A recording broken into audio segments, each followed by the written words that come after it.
Bonjour à toutes et à tous. Nous allons, dans cette troisième et dernière session plénière, discuter des enjeux de délibération et d'organisation. Deux mots-clés, évidemment, et deux idées de concepts au cœur du mouvement, et qui sont fortement en fait travaillées par les technologies numériques. C'est-à-dire, on se rend bien compte qu'en fonction du type d'outils qu'on mobilise pour ces actions, eh bien, on n'obtient pas le même type d'action. Et cette question de comment on construit de la parole collective, comment on s'organise pour construire de la parole collective et porter un certain nombre de messages, a fortement trouvé de l'écho dans le mouvement. Et on a donc le plaisir d'avoir réuni à la fois donc, des acteurs et donc des chercheurs. Et pour essayer de nourrir le débat tout en tenant le timing assez serré au vu du nombre de participants, ce qu'on a décidé collectivement de vous proposer, c'est peut-être d'alterner les prises de parole et d'essayer d'être dans une logique où un intervenant sur deux sera plutôt quelqu'un acteur et plutôt quelqu'un chercheur à la suite.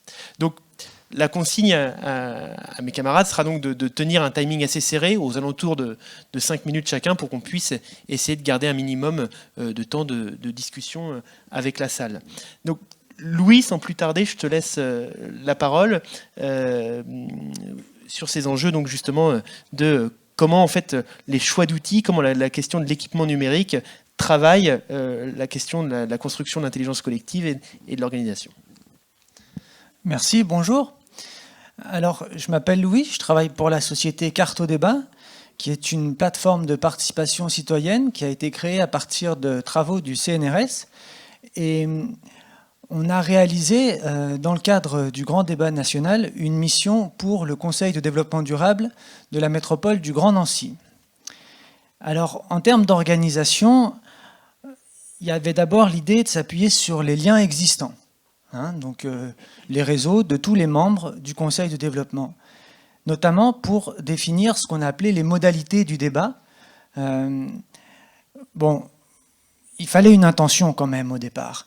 Et cette intention, elle a été énoncée de la manière suivante par Dominique Valk, qui est le président du Conseil de développement durable du Grand Nancy, qui dit tout cela, donc en parlant des thématiques fermées et de la plateforme qui avait été choisie où le débat n'était pas possible, pourra sembler insuffisant, alors que la période se prête à une véritable mise à plat des visions des uns et des autres sur le projet de société. Donc ça, c'était l'intention un peu qui présidait à la manière dont les débats ont été organisés.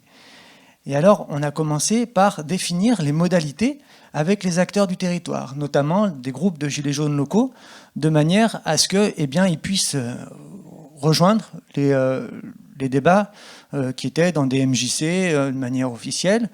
Et puis, éventuellement, essayer d'aller vers les publics qui ne participent pas spontanément, c'est-à-dire ceux qui ne viennent pas au débat. Et on a travaillé avec des radios locales, notamment. Radio Caraïbes à Nancy, ils ont fait un travail remarquable, justement pour aller dans une banlieue en particulier. On a défini ensuite ce qu'on appelait des protocoles de restitution. Donc notre objectif, c'était de garder une trace de ce qui avait été exprimé. Et on a, avec en particulier les fonctionnaires du Conseil de développement durable, participé en soutien à l'animation de débats locaux qui ont été enregistrés et retranscrits sur la plateforme.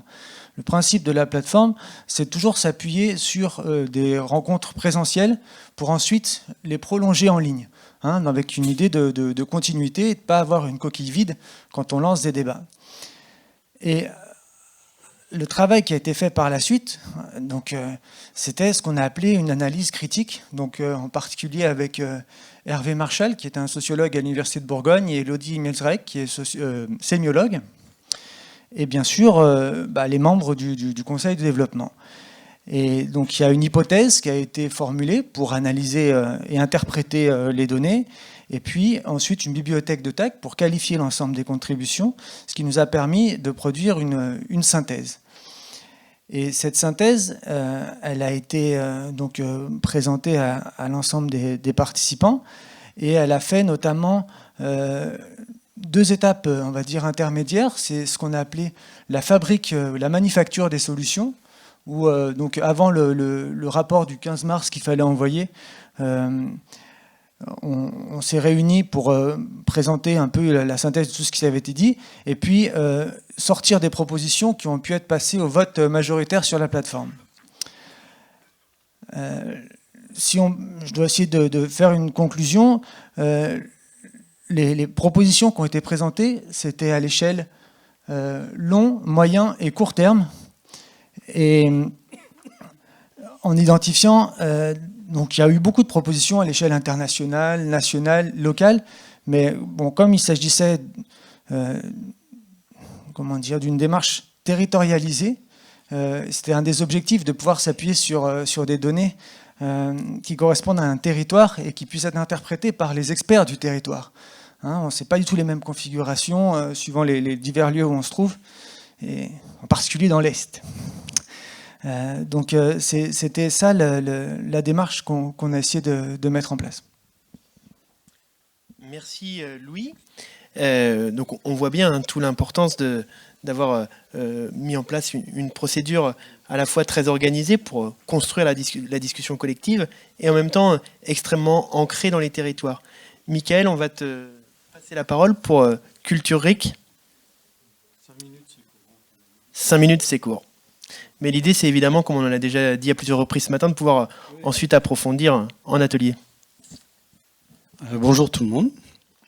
Merci Igor encore pour cette organisation et tous ceux qui ont participé, c'est parfait.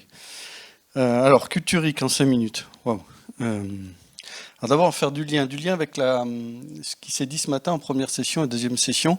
J'ai essayé de résumer rapidement. Qui dit le mainstream et les automédias ont besoin de coopérer pour peut-être mieux exercer leur pouvoir leur contre-pouvoir. Donc ça, c'est un premier point qui nous plaît très fort, puisque ça a été clairement identifié il y a à peu près 1 an aussi chez nous.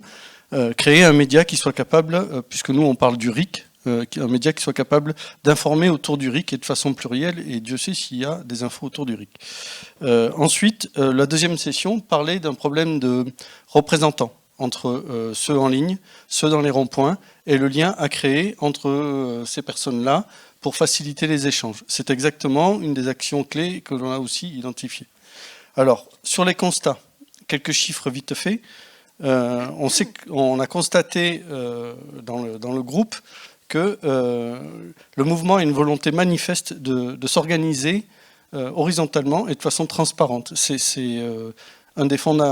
sont des fondamentaux que l'on a constatés. Ensuite, il y a le constat cruel que toutes les revendications, quelles qu'elles soient, y compris celles du RIC, se heurtent à un problème de représentativité ou de légitimité. C'est un constat. Alors quelques chiffres dans le domaine pour la revendication du RIC. 36 formes de RIC existent à l'étranger et pas une seule en France. Officielle, il n'y en a pas. 73% de l'opinion est favorable à l'idée du RIC, plus ou moins 10%. 45 propositions de fonctionnement de RIC imaginées à l'échelle du territoire, c'est-à-dire qu'en gros on a inventorié à peu près 45 propositions de fonctionnement de RIC, plus ou moins abouties. L'objectif RIC en a fait son objectif aussi. Ensuite, quelque chose de très perturbant, lorsque le RIC est apparu dans le mainstream, 0, c'est un chiffre, 0 expert à la télé. Pas un expert du RIC à la télé, pendant que tout le monde débattait sur le RIC. 700 000, c'est les signatures c'est le chiffre qu'a annoncé les médias, les mainstream, pour dire que c'est autour de ce chiffre que devrait fonctionner un RIC. Donc pourquoi les mainstream ont-ils bombardé ce chiffre et pourquoi l'ont-ils simplifié aussi? C'est des questions à se poser vraiment. Et 300 000, c'est le chiffre, le nombre de signatures obtenues par les pétitions sur le RIC. Et elles stagnent depuis 1 an, ça stagne. Alors pourquoi? Voilà pour les chiffres. Alors les problématiques que l'on a rencontrées. C'est pourquoi ça stagne, effectivement. C'est les pétitions, pourquoi on en est là. Comment informer le peuple sur la problématique du RIC pour qu'il puisse se faire une opinion personnels et non influencés. Ensuite, comment relier les personnes favorables au RIC de façon pertinente. Autre problématique, comment faire émerger l'intelligence collective entre tous les acteurs RIC. Comment construire une proposition de fonctionnement de RIC qui soit représentative de la vie du plus grand nombre. Et surtout, comment prétendre être légitime dans une telle démarche. Comment faire en sorte que cette proposition de fonctionnement de RIC, une fois trouvée, ne soit pas spoliée, utilisée par de mauvaises intentions. Et quelle stratégie d'instauration. Alors, les idées, mises et actions. Développer un outil d'information. On a développé un site internet qui s'appelle culture-ric.fr qui a vocation de réunir toute l'information autour du RIC, y compris tous les acteurs.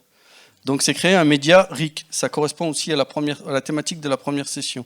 Ensuite, développer un réseau d'acteurs capables de répertorier et faire s'échanger librement les transmetteurs d'infos entre le local et le en ligne. Ça, c'est une carte répertoire. C'est un outil qu'on a développé avec ce qui existe. Ensuite, une plateforme vocale d'échange en ligne, c'est-à-dire créer un atelier en ligne et pas que en locaux, pas que les groupes locaux. Et ceci correspond à une réponse entre comment faire pour faire du lien avec les transmetteurs des groupes locaux qui viendraient en ligne transmettre leurs informations et ils viendraient piocher en ligne pour redescendre l'information. Voilà des solutions envisagées. Ensuite, développer une méthodologie de recherche propre et faire converger les acteurs RIC sous un même label, c'est-à-dire pouvoir faire avancer l'idée du RIC. Et c'est un peu la même idée que pour les médias mainstream et les automédias. Si on ne coopère pas, eh bien, on ne pourra pas être efficace. Dans la nature, un lion face à un buffle, il le bouffe, 2, 3, 4, 5 buffles, le lion se casse. Donc la coopération est une réelle et très sérieuse piste à envisager dans notre situation. Merci beaucoup, Mickaël. Et sur cette question, donc, on voit monter d'organisation de discussion, de coopération. Peut-être Nicole, pour la COP des communs, si tu pouvais rebondir et réagir. Merci. Donc moi, je m'appelle Nicole Alix et avec d'autres, j'ai créé une association qui s'appelle la COP des communs pour faire le lien entre les formes d'organisation collective un peu plus traditionnelles qu'on retrouve sous le chapeau de coopératives, de mutuelles, d'associations avec les communs. Et pour arriver à comprendre ça, on travaille beaucoup sur des modes de recherche-action dans des groupes de travail entre chercheurs et acteurs. Alors, j'avais compris que je réagissais, moi, à des propos qui étaient plutôt tenus par les gens qui étaient du côté de l'action. Et d'ailleurs, j'ai eu la consigne qui m'a été donnée tout à l'heure. Mais bon, je veux bien dire, moi, comment je réagis. Moi, j'étais un peu témoin sympathisante des Gilets jaunes, mais pas plongée dans l'action, donc on ne peut pas être dans toutes les actions. Donc moi, je dis que du point de vue de l'action collective, de ce que moi je connais de l'action collective capitaliste, et du côté de la recherche et de la pratique des communs, ce qui serait vraiment intéressant, c'est de continuer dans un travail de meilleure compréhension des questions que vous vous posez, vous, dans l'action, enfin vous, oui, l'action que les Gilets jaunes se posent au quotidien, et pour savoir qu'est-ce qu'on peut apprendre ensemble. Parce qu'au fond, ces questions de la délibération, ces questions de comment est-ce qu'on s'organise, c'est souvent des impensés. Et c'est d'autant plus des impensés quand il y a de la pression du temps, du temps extrêmement rapide. Et puis cette question aussi, je pense, de la médiatisation qui a été souvent évoquée ce matin. Donc nous, c'est ça qu'on essaye de faire. Comment est-ce qu'on apprend ensemble, et pas uniquement pour nourrir de la recherche, mais aussi pour servir les acteurs. Donc c'était le terme de Igor ce matin, quelle puissance d'action avec de nouvelles technologies, quels moyens d'action. Moi, je traduis ça par comment on fabrique de l'action collective en démocratie. Et c'est pas qu'avec des outils technologiques qu'on fabrique ça. Parce que, par exemple, il y a plein de choses qui n'ont pas été forcément développées, qui ont été évoquées. Par exemple, ce que je trouverais intéressant, c'est de creuser ce qui se passe. Le rapport entre ce qui se passe dans les ronds-points, dont certains ont dit que c'était des ateliers, c'était des dispositifs d'auto-formation, c'était les gens créent de la fraternité. Donc j'imagine que ça a quelque chose à voir avec le démarrage qui était des Gilets jaunes, qui était aussi qu'on arrête de nous prendre pour des cons, à croire tout ce qu'on nous raconte, et à une mobilisation contre une certaine forme de mépris.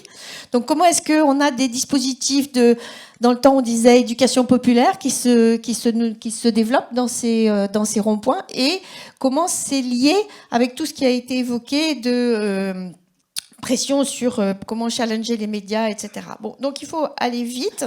Moi, je voudrais juste citer 3-4 points sur lesquels je trouverais intéressant de creuser. Alors peut-être c'est dans les ateliers, peut-être que c'est à d'autres occasions. Nous, on est toujours partants à condition qu'on ne mette pas la barre plus haut que ce qu'on est capable de franchir. Je trouve qu'on n'a pas suffisamment parlé de comment est-ce qu'on conduit une action collective alors, je ne sais pas comment il faut dire, capitaliste, enfin collective, dans un contexte de nouveaux marchés de l'information. Parce que les marchés de l'information, ils sont captés. Et ils sont captés de façon quand même tout à fait prégnante par un certain nombre de médias. Alors, Benjamin Coria a évoqué ce matin la question des plateformes. C'est un sujet, mais ça va bien plus loin, parce que d'ailleurs, comment il s'appelle, Maxime Nicole a dit, les logiques de réseaux sociaux, soit ça prend pas. Alors comment on fait pour aussi promouvoir des trucs qui prennent pas sur les réseaux sociaux? Parce que ça, j'imagine que vous avez peut-être rencontré ce genre de questions. Après, pour moi, il y a des questions sur les outils. Comment est-ce qu'on renforce les processus d'auto-formation sur les ronds-points? Comment est-ce qu'on développe l'essence critique? Parce que moi, je connais des gens, par exemple, qui reprennent les concepts qui ont été développés pendant la résistance par les gens qui ont ensuite donné naissance au mouvement d'éducation populaire, pour arriver à faire la différence entre des faits et des opinions. Il y a de plus en plus de gens qui, c'est pas à vous que je vais apprendre ça, qui croient que les opinions, c'est des faits. Moi, j'aimerais bien aussi savoir pourquoi Kroll, c'est Kroll. Il y a qui là? Qui sont les acteurs qui font que Kroll devient Kroll, et puis Maxime Nicole devient de Maxime Nicole, et encore d'autres personnes deviennent ça. Ça, c'est des processus, je trouve, qui sont intéressants à interroger pour savoir qu'est-ce qui favorise la cohésion, qu'est-ce qui favorise la création du commun, comment s'élaborent les règles du groupe. J'ai fini. Comment s'élaborent les règles du groupe? Qui en est le garant? Parce que dans les communs, on a bien vu que les règles de gouvernance sont extrêmement importantes. Quelles sont les logiques à creuser de logique d'autorité dans des dispositifs horizontaux? On a raison de critiquer les logiques verticales, mais les logiques horizontales, sans faire adhérer, sans processus qui permettent de faire avancer le schmilblick et de savoir, le groupe, il était là à un moment, il veut peut-être avancer d'un cran, comment il fait? Ça, c'est important. Et dernier point, dans la COP des communs, on a un groupe qui a travaillé sur les questions de commun et démocratie. C'est sur notre site. On n'a pas grand-chose sur notre site parfois, mais on a ça. Et je vous invite à regarder. Et notre ami là, qui parlera après, de l'Assemblée des communs du Nord aussi, c'est que j'étais venue vous interroger. Et moi, ce qui m'avait beaucoup frappé, c'est quelqu'un de ma génération. Alors, vous êtes tous plus jeunes que moi, ou presque. C'était cette logique de, apprendre par l'action. Et décider par l'action sans forcément attendre le processus démocratique, et c'est en favorisant l'action qu'on se corrigerait les uns les autres. Et alors, du coup, pour moi, pose la question de savoir comment est-ce qu'on sait qui a raison, quoi? Est-ce que on est obligé d'être là pour forcément tout le temps témoigner du fait qu'on a quelque chose à dire?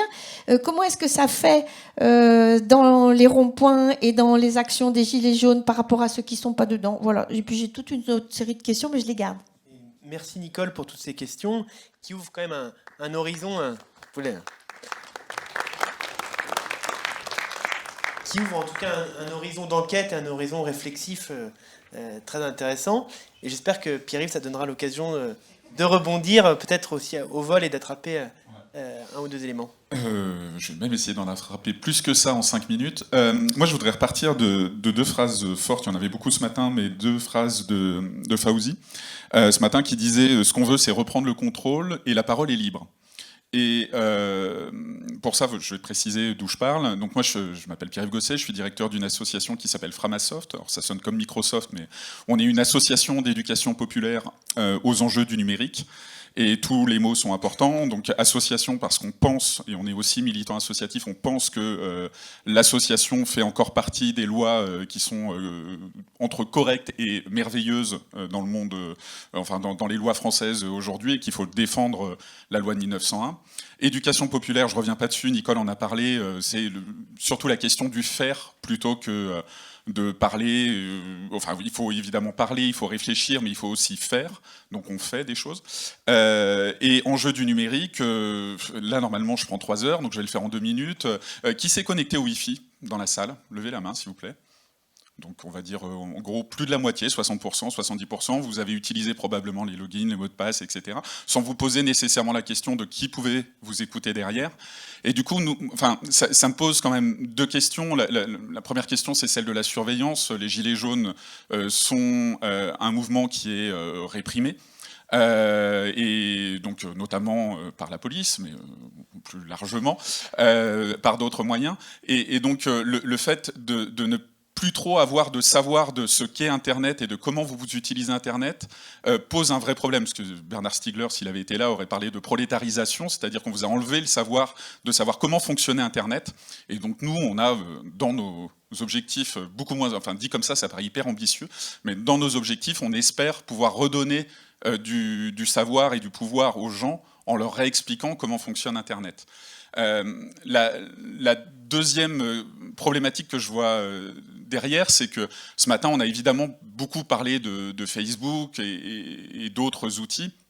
Alors nous, évidemment, en plus d'être légèrement anticapitaliste, on est carrément anti-GAFAM, donc Google, Facebook, Amazon, Microsoft, parce que ce que l'on perçoit derrière, et du coup c'est à la fois une opinion, mais on a des faits qui le prouvent, c'est que ces entreprises exercent des dominations sur vous et sur nous. Enfin, moi, je suis concerné aussi. J'ai un téléphone avec du Android, donc du Google dedans. Mais ces dominations, elles sont à la fois techniques, elles sont économiques, elles sont aussi culturelles. Donc, quand vous êtes sur Facebook, Facebook vous impose normalement d'être avec votre nom et votre prénom. Ce qui n'est pas forcément l'idéal quand vous voulez monter une action de désobéissance, que ça soit ce gilet jaune ou que ça soit contre le climat. Donc, la vraie question que nous, on essaye de soulever derrière ça, et là, c'est mon côté. Moi, je suis économiste, mais et du coup, forcément, j'ai un petit rapport au marxisme, un certain attachement, en tout cas, au marxisme. Et donc, la question derrière que moi, ça me pose et qu'on se pose dans l'association, c'est comment est-ce qu'on fait pour reprendre du pouvoir et pour se réapproprier ces moyens de production et de diffusion qu'est Internet. Et donc, pour faire ça, nous, on est une toute petite association, on est 35 adhérents, ça veut dire qu'on tiendrait tous sur un rond-point. Et donc, ce qu'on a mis en place, c'est notamment une campagne qui s'appelle Dégooglisons Internet, qui visait à la fois à sensibiliser, à démontrer et aussi que le logiciel libre, alors j'ai malheureusement pas le temps de vous expliquer tout de suite ce qu'est le logiciel libre, on fera ça en atelier avec Stéphane tout à l'heure, que le logiciel libre était effectivement une façon de répondre à cette problématique à la fois de domination et de surveillance, que ce soit des GAFAM ou des États. Et donc on a produit 38 outils, alors ça ne veut pas dire qu'on les a développés, tous, on n'en a développé qu'une partie. Oh ça va, 2 minutes, mais je suis hyper large. Tranquille, je peux reprendre ma respiration, vous pouvez reprendre la vôtre, tout va bien. On a produit du coup une campagne qui s'appelle Dégooglisons Internet et on a mis à disposition 38 outils différents. Donc vous avez, je ne sais pas, Framadat si vous ne voulez pas utiliser Doodle, Framapad si vous ne voulez pas utiliser Google Doc, etc.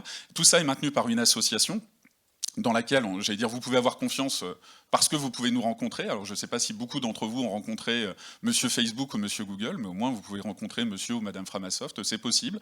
Et déjà, donc, ça avait été soulevé ce matin, la question de comment est-ce qu'on peut avoir confiance entre nous, mais aussi confiance dans les outils qu'on utilise. Et donc, voilà ce qu'on a essayé de mettre en place. Et la troisième chose qu'on essaye de développer, c'est que au niveau des délibérations, à un moment donné, sur cette question de comment est-ce qu'on s'organise et comment est-ce qu'on délibère, là-dessus je rejoins évidemment à 200% ce que vient de dire Nicole, c'est comment est-ce qu'on est capable non pas d'avoir un seul acteur qui contrôle tout, Et donc nous, on n'a pas vocation à devenir le Google du libre, donc venez pas me voir en me disant il faudrait développer ceci ou cela, parce qu'on le fera pas, on n'est pas suffisamment nombreux pour ça. Par contre, c'est comment est-ce qu'on se met en archipel, puisque c'était le mot qui avait beaucoup été prononcé ce matin, comment est-ce qu'on est capable de fonctionner en archipel, parce que souvent sur les ronds-points, sur les X personnes qui sont sur les ronds-points, il y a des personnes qui s'y connaissent un peu mieux en numérique, et comment est-ce que ces personnes-là peuvent à la fois, en échangeant avec vous et en échangeant ensuite avec nous, comment est-ce qu'on peut coproduire des outils ensemble. Et donc on a coproduit un certain nombre de choses, dont des alternatives à YouTube ou bientôt, on espère, aux événements Facebook. Et l'idée, c'est d'essaimer finalement cette démarche, vraiment pour reprendre le pouvoir sur les outils numériques, qui aujourd'hui, moi ça m'inquiète un petit peu de savoir que la plupart des gilets jaunes aujourd'hui sont dans des groupes Facebook avec leur véritable identité derrière. Voilà. Merci Pierre-Yves sur cette question vraiment centrale de la souveraineté des outils numériques. Et on laisse tout de suite la parole à Didier Fradin, si tu veux peut-être réagir aussi sur cette question de la souveraineté. Je vais me poser la question, je vais voir. Donc Didier Fradin, moi j'ai appartenu à plusieurs mouvements collectifs de démocratie, on va dire. Donc déjà Ma Voix qui s'est présentée aux élections législatives en 2017. Et puis à la suite de la petite ville de Saillant, donc la Belle Démocratie, qui s'est beaucoup plus attaquée au local. Et je fais aussi partie d'un groupe qui s'appelle Commons Police et qui est en fait un groupe municipaliste international. Voilà. Et je suis allé à Commercy, donc, parce que j'étais très intéressé par l'idée de la commune des communes, donc qui va au-delà de l'idée de l'Assemblée des assemblées, et donc de la confédération, parce que moi la fédération c'est un mot qui me traumatise gravement, mais la confédération par contre est beaucoup plus intéressante, je trouve, de communes libres. Voilà. Et on en vient à la notion d'archipel. Moi je suis un fervent, avec mes camarades ici présents, travailleurs de l'archipel, de la notion d'archipel. On en a beaucoup parlé ce matin avec Hervé Kempf, toi tu viens d'en parler, Framasoft s'est constitué en organisation archipélique. Et donc l'idée de l'archipel, c'est une idée d'identité. Il y a des identités racines qui sont très fortes. Donc on voit bien qu'on a tous nos idées politiques, sociales, voire religieuses, etc. Et c'est la confrontation. Quand on essaye de fédérer, le problème, c'est la confrontation d'idées qui sont antinomiques. Alors qu'en fait, si on réfléchit bien, pour le commun dont on parlait avec Nicole tout à l'heure, donc qu'on a évoqué, le commun général, en fait, c'est peut-être un peu comme la démocratie, même si c'est pas la démocratie, c'est la diversité, c'est la richesse, en fait, de la diversité de nos opinions, de nos méthodes, de nos ressources aussi, qui peut être utile au commun. Et la notion d'archipel, c'est ça, on cultive en fait nos identités, relations, les ressources qu'on peut mettre au commun, et nos identités, racines. Et puis on développe des identités-relations qui vont permettre de savoir comment on va pouvoir articuler des groupes qui a priori n'ont rien à voir ou pensent pas pareil. Comment est-ce qu'on va pouvoir les articuler de façon à ce que le commun en bénéficie. Voilà, c'est un peu ça la notion d'archipel. Et entre autres, donc moi je vais être assez court en fait. Dans l'année, là, à partir de maintenant, ce qui est très intéressant, c'est de voir qu'on peut relier plusieurs événements internationaux. Il va se passer des choses à Naples. C'est quoi déjà d'ailleurs, je me souviens plus. Merci beaucoup Didier. Peut-être pour rebondir sur cette question de l'organisation comme pour la reliance, pour le lianage. Katharina, est-ce que tu peux rebondir dessus? J'essaierai. Bon après-midi tout le monde, je suis Katharina Froyo, je suis politiste, je travaille sur l'action collective et le numérique. Juste un mot pour dire comment j'en suis arrivée là aussi. En fait, mes travaux ont porté jusqu'à maintenant sur l'extrême droite, et au moment où on a eu les premières mobilisations des Gilets jaunes, j'étais assez frappée en fait par les récits qu'on lisait dans la presse et dans les médias qui avaient tendance en fait à représenter les Gilets jaunes comme extrême droite. Et du coup, ce que j'ai décidé, c'était de commencer en fait un projet de recherche sur les Gilets jaunes pour essayer en fait de comprendre de quoi il s'agit-il, parce que je n'étais pas très convaincue par l'association plutôt simpliste avec l'extrême droite. Et donc c'est dans ce cadre-là que je mène actuellement un projet de recherche sur les Gilets jaunes, notamment en partenariat avec les Media Lab. Donc voilà pourquoi je suis là. Et je voudrais donc essayer de ramener ma contribution aux réflexions qu'on a ouvertes ce matin. Déjà en remerciant les organisateurs parce que c'est un très beau espace de dialogue et échange entre chercheurs, activistes, voilà. Et donc je voudrais juste aborder un thème qui est ressorti à plusieurs reprises mais que j'ai l'impression qu'il n'y en a pas pour l'instant assez croisé, que c'est la question en fait de l'usage et des usages des réseaux sociaux pour l'action collective. Interroger la question des usages des réseaux sociaux me semble très importante pour des raisons. Non seulement parce qu'il joue un rôle qui me semble être indéniable lorsqu'il s'agit en fait de la construction de la parole d'un mouvement, et donc la diffusion de la parole de ces mouvements vers l'extérieur, mais aussi parce que en fait, les usages des réseaux sociaux ont à faire avec la capacité de mettre en place l'action collective, donc d'organiser les mouvements à partir du niveau local au niveau national, coordonné, etc. Et du coup, donc, ce que je voulais faire, c'était d'aborder assez rapidement 3 points. Donc, le premier point, ça serait plutôt, en fait, questionner de manière un peu critique l'usage des réseaux sociaux en fonction en fait de la phase où le mouvement se trouve, à partir aussi des expériences qu'on a vues par exemple dans d'autres parties d'Europe. Je pense notamment à Podemos en Espagne ou aussi au mouvement 5 étoiles, parce que je vois quelques similarités qui me paraissent être intéressantes à partager pour questionner si on peut apprendre quelque chose ou pas sur les gilets jaunes. Donc, si on regarde en fait les travaux qui existent sur les usages des réseaux sociaux et en fait l'évolution des mouvements sociaux, ce qu'on voit, c'est que en fait l'usage que les mouvements font des réseaux sociaux change selon en fait l'évolution même du mouvement. Donc, par exemple, les plateformes telles que Facebook et Twitter, elles sont très utiles pour les activistes dans les phases initiales, quand il s'agit en fait d'attirer l'attention sur certaines thématiques, ou aussi vraiment du point de vue de la coordination logistique. Donc, tu sais qu'il y a rassemblement, c'est donner rendez-vous, vraiment, ce qu'on ferait par texto, c'est ça. Sauf qu'au bout d'un moment, ce qui arrive, et ça c'était le cas par exemple pour Podemos en Espagne, mais aussi pour ce qu'on appelle, de manière un peu naïve, des fois les printemps arabes en Tunisie. On voit en fait que les réseaux sociaux, dans ces événements-là, ont eu un rôle principal, surtout dans la phase initiale. Et je parle plus spécifiquement du rôle de Facebook dans ces cas-là.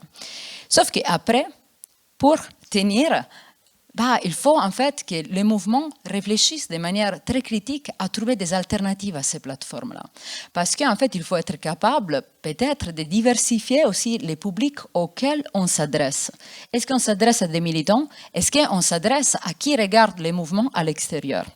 Et donc, du coup, je passe en fait à mon deuxième point. C'est pour ça en fait que dans la phase en fait d'institutionnalisation, si vous voulez, d'un mouvement, de l'action collective, un mouvement qui continue à se reproduire comme les Gilets jaunes depuis plus qu'un an, c'est vraiment important d'avoir une conscience qu'il est important de communiquer par les réseaux sociaux sur 2 chaînes différentes. Une chaîne qui est celle qui a à faire avec ce qu'on veut diffuser à l'extérieur du mouvement et l'information qu'on veut partager avec les sympathisants et les activistes. Et donc, mon troisième point, c'est comment reprendre le pouvoir. Parce qu'une fois qu'on a compris ou qu'on a questionné en fait, l'importance de diversifier la communication, comment en fait, on peut reprendre le pouvoir. Et pour ça, je pense par exemple aux travaux qui ont été faits sur les collectifs de travailleurs précaires. Il y a plein de travaux qui ont étudié l'usage du numérique auprès de travailleurs précaires qui montrent en fait que la manière pour les mouvements de reprendre le pouvoir vis-à-vis, par exemple, des grandes plateformes qui ont servi la phase initiale de formation du mouvement, c'est vraiment d'essayer de trouver une professionnalisation militante dans l'usage des réseaux sociaux. C'est servir des réseaux sociaux de manière professionnalisée, qui ne veut pas dire de manière standardisée, ça ne veut pas dire se conformer à des modèles qui existent, ça veut dire penser, créer, inventer des dispositifs de communication qui permettent en fait aux idées d'un mouvement de circuler et de les représenter.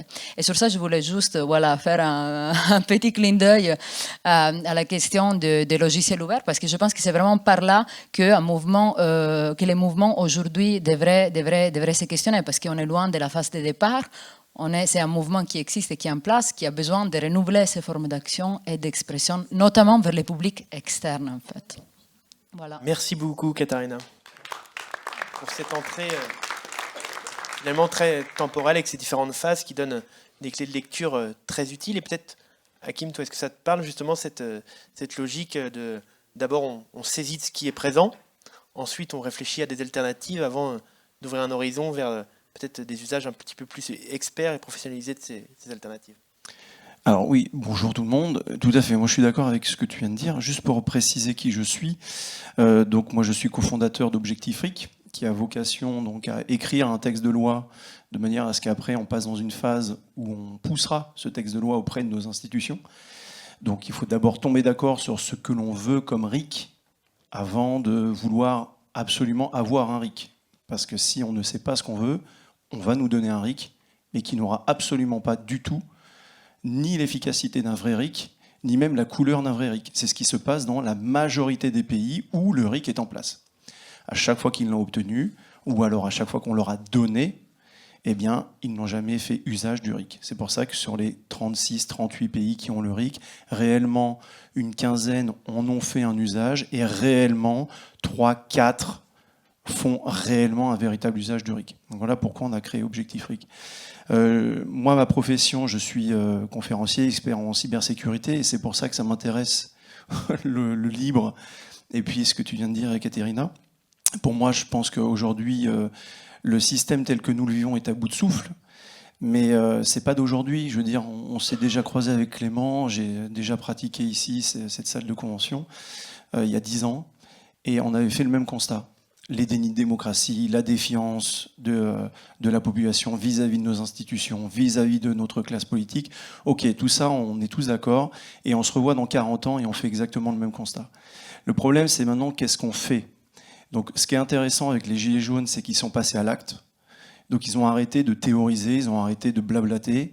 C'est bien d'avoir des théoriciens, c'est bien d'avoir des profs, etc. Mais c'est pas sur ça que la démocratie doit se fonder, en tous les cas à mon humble avis. C'est la pratique. C'est la pratique locale, c'est la pratique quotidienne, c'est le fait que vous allez vous confronter à la réalité des choses. J'amène des gens tous les ans en Suisse pour qu'ils voient ce qu'est la démocratie directe. C'est pas d'aujourd'hui, c'est du XIIIe siècle. Donc on appelle ça les Landsgemeinde. Vous avez des assemblées populaires, citoyennes, appelons-les comme on veut, où vous avez les 50 000 personnes d'un canton qui font loi une fois par an, un dimanche. C'est bientôt, c'est dans un mois exactement. Pareil, j'aurai une délégation. Ceux qui veulent venir, prenez contact avec moi. Et ce qui est intéressant, c'est que on s'aperçoit que depuis le XIIIe siècle, ceux qui prônent la démocratie directe, qui n'en ont jamais réellement eu l'usage en France, ne savent pas réellement ce que ça implique. Or, des gens qui la pratiquent depuis le XIIIe siècle, donc c'est pas d'aujourd'hui, en sont revenus à la conclusion qu'il leur faut des représentants, qu'il leur faut des exécutants. En revanche, la seule différence, c'est que ces représentants-là ne sont pas des dieux sur terre. Ils sont donc révocables, ils ont des mandats courts, ils ont des mandats non reconductibles. Quand ils fautent, ils tombent. Mais il ne suffit pas de fauter et de ne pas être d'accord avec telle ou telle personne parce que sa tête ne vous reviendrait pas. La démocratie doit se baser sur le droit, doit se baser sur des éléments factuels, des choses concrètes qui font que les conflits sont pacifiés. C'est ça la démocratie. On peut théoriser sur tout ce que vous voulez, mais à partir du moment où vous n'avez aucun contrôle sur vos représentants, aucun moyen de sanction, eh bien, ils font ce qu'ils veulent, puisque l'âme humaine est ainsi faite. On peut le déplorer, vous pouvez être d'accord, pas d'accord. Le fait est que si nous n'avons aucun moyen de mettre un terme à des abus, eh bien, ces gens-là pousseront les limites, sans aucune vergogne, sans aucun état d'âme. Le problème, c'est que la population française se trouve aujourd'hui totalement impuissante. Le RIC est évidemment un des éléments essentiels qui permet de reprendre le contrôle, mais ça n'est pas le seul. Avoir qu'un RIC en France aujourd'hui, on part de tellement loin qu'il y a énormément d'axes sur lesquels on peut travailler. Donc il y a beaucoup de gens beaucoup d'associations qui travaillent sur des sujets divers et variés pour remettre la citoyenneté au cœur. Les gens qui prônent la démocratie, mais qui la prônent derrière leur ordinateur, ou qui la prônent uniquement en s'exclamant parce qu'ils ont trouvé une émission dégueulasse, ou alors il faudrait soutenir Assange, etc. Donc ces gens-là, moi je leur dis, la démocratie ne se fait pas dans son canapé. La démocratie, elle s'expérimente, elle se vit. Vous devez convaincre les gens. La démocratie, c'est pas un ventre mou. On n'est pas là à ne pas avoir des convictions, à ne pas chercher à les défendre, à ne pas chercher à convaincre. Bien au contraire, c'est ça. La seule différence, dans d'autres pays, moi je suis franco-algérien, dans d'autres pays, ils prennent les armes pour imposer leur point de vue ou pour les défendre. La démocratie, ce sont des lois, ce sont des lieux où nous pouvons nous exprimer. Nous avons besoin de lieux. Alors, c'est très court en 5 minutes, mais il y a beaucoup d'axes sur lesquels on doit travailler. La répartition du temps de travail, pourquoi nous n'avons pas de temps, nous, citoyens, pour nous occuper des choses de notre commune, de notre pays, etc. Il y a beaucoup d'axes sur lesquels nous devons travailler, les modes de scrutin, le fait que la parole ne soit jamais donnée. Vous voyez, il y a énormément de choses. L'objectif RIC en est une. Si ça vous intéresse, eh bien, écoutez, il y a un atelier après, et puis vous pouvez prendre contact avec nous. Merci. Merci beaucoup. Stéphane, on te confie la difficile mission de montrer que les chercheurs ne sont pas que des blablateurs. En plus, voilà, super. D'abord, effectivement, je vais réussir à faire le lien avec ce que tu viens de dire, parce que pour moi, je vais essayer de conclure sur cette question de relation au pouvoir, et du coup sur un autre angle. Et là, je vais revenir sur ce qui a pu être dit avant, mais donc sur l'angle des outils numériques qu'on utilise, et justement du rapport de force qui est en jeu. Alors, on l'a dit, Facebook est un outil qui a rendu possible, on va dire, le mouvement des Gilets jaunes, une partie du mouvement des Gilets jaunes, capter l'attention, hein, je vais répéter aussi des choses qui ont été dites avant, faire masse, mais on a entendu aussi qu'on ne pouvait pas construire la démocratie avec Facebook. Alors, je reprends donc ces mots de Benjamin Correa, mais que je partage, pour au moins 2 raisons à mon sens. Le premier, c'est, Pierre-Yves l'a dit, le problème de la surveillance et du contrôle. Snowden nous a montré en 2013 qu'il y a un lien entre les données qui sont collectées par les GAFAM, donc le téléphone d'Android, le live Facebook, l'ordinateur sous Mac, pardon, je l'ai vu, donc je rebondis. Mais donc, tous ces outils que l'on utilise produisent des données qui arrivent aux GAFAM, et on sait que l'État américain, mais les autres États ont accès ensuite à ces données. Donc, on peut dire qu'utiliser ces outils, c'est de fait communiquer des informations aux États. D'autre part, on a vu je rappelle que les outils, ces outils-là, grâce aux algorithmes qu'ils mobilisent, eh bien, ils sont utilisés de fait pour manipuler l'information, donc les opinions. On a parlé de filtrage, voire de censure. Voilà, donc ça, c'est tout un premier point. J'essaie de tenir 1 minute sur chaque, je n'y arrive pas, donc j'accélère.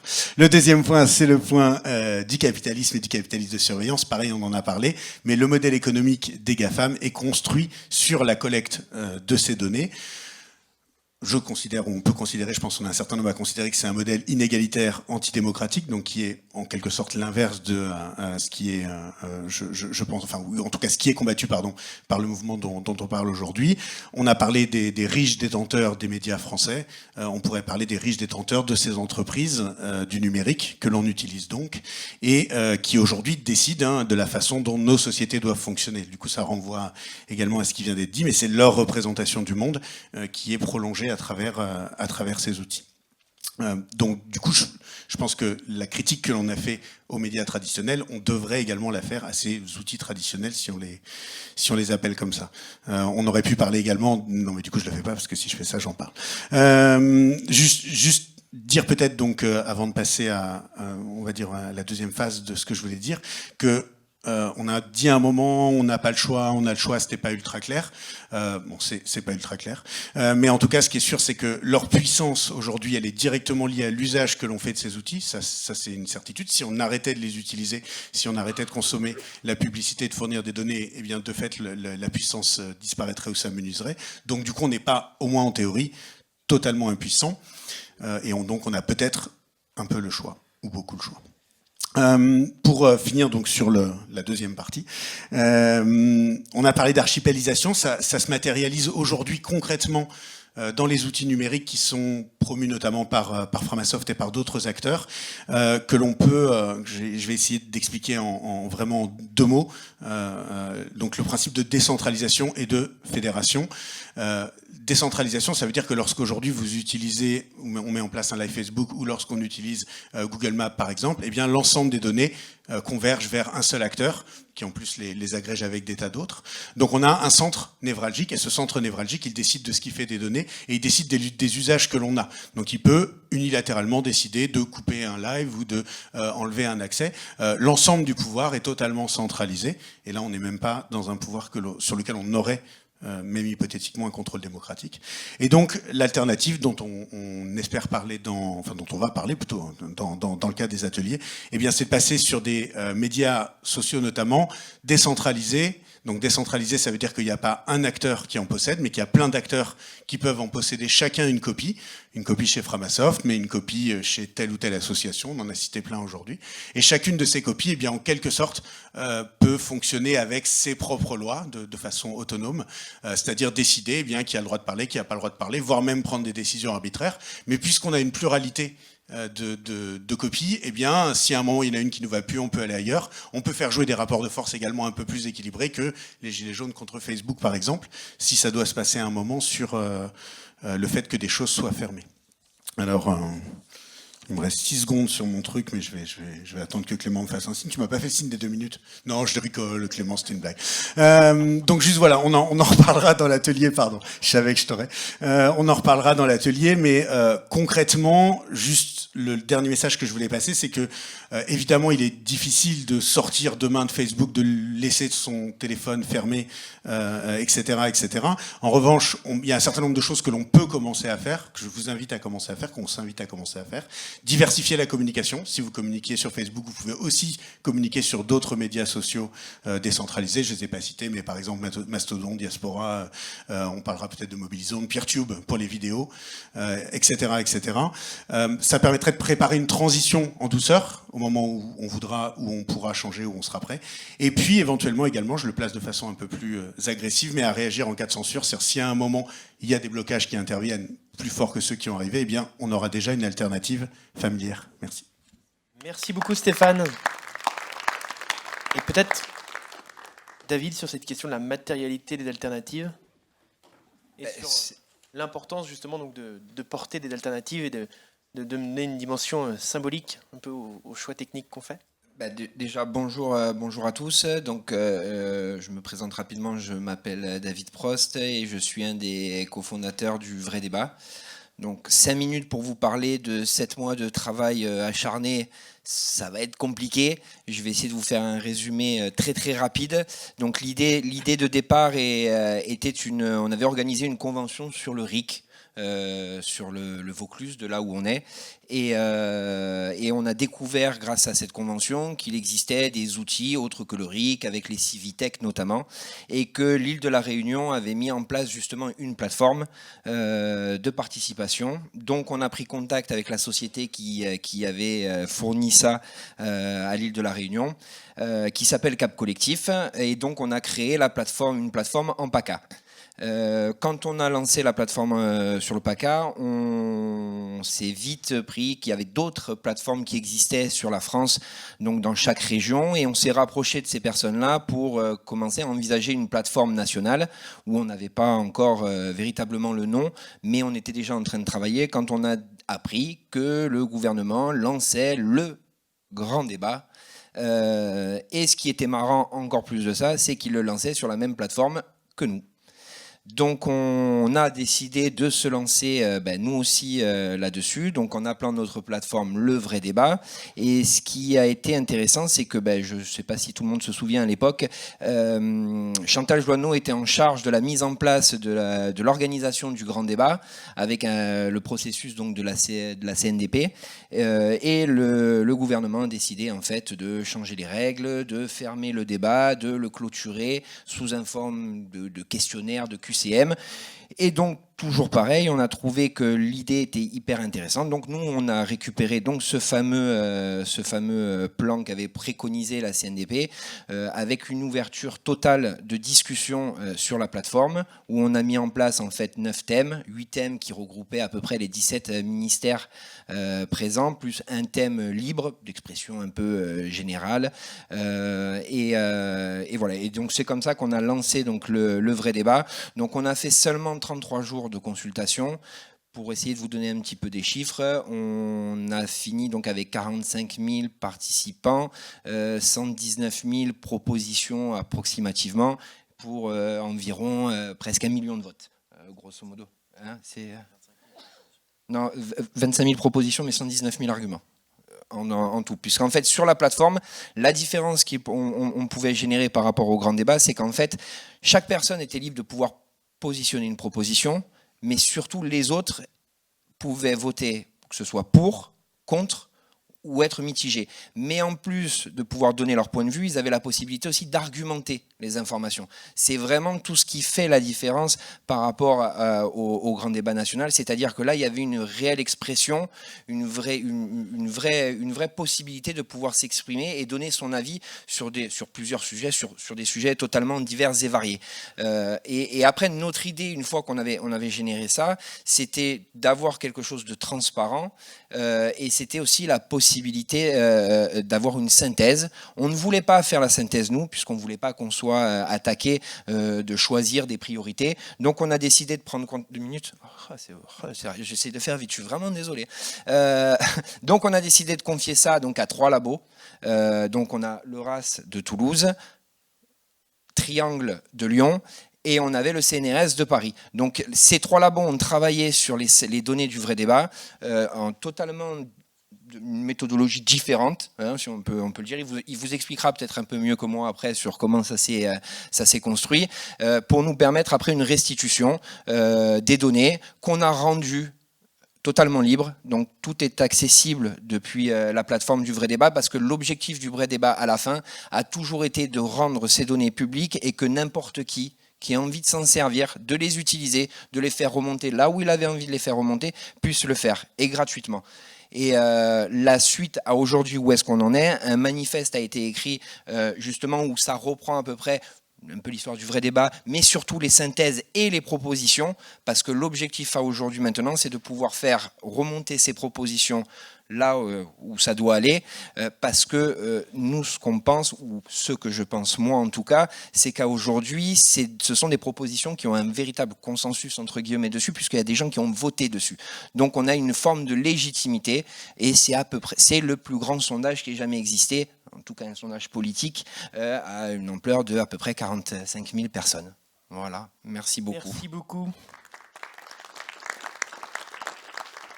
Pascal, on te laisse la parole. Donc vous, avec ton équipe du LERAS, vous avez un bel exemple de recherche-intervention et d'intervention de la recherche dans le débat public, avec des timings serrés et dynamiques pour venir nourrir justement ce débat public.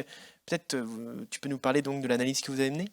Oui, donc Pascal Marchand, je suis professeur à l'Université de Toulouse et je dirige un laboratoire en sciences de l'information et de la communication, c'est-à-dire que tout ce qui concerne les usages et les évolutions et les outils pour informer et communiquer nous intéresse.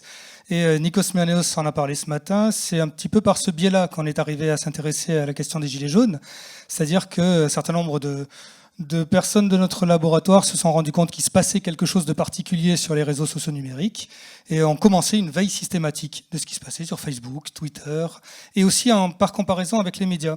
Et donc on développe des technologies, vous avez des exemples là, technologies un petit peu complexes pour analyser des grandes masses de données textuelles. Et donc on commençait à publier des choses sur qu'est-ce que les gilets jaunes disent, qu'est-ce qu'ils se disent, comment ils le disent.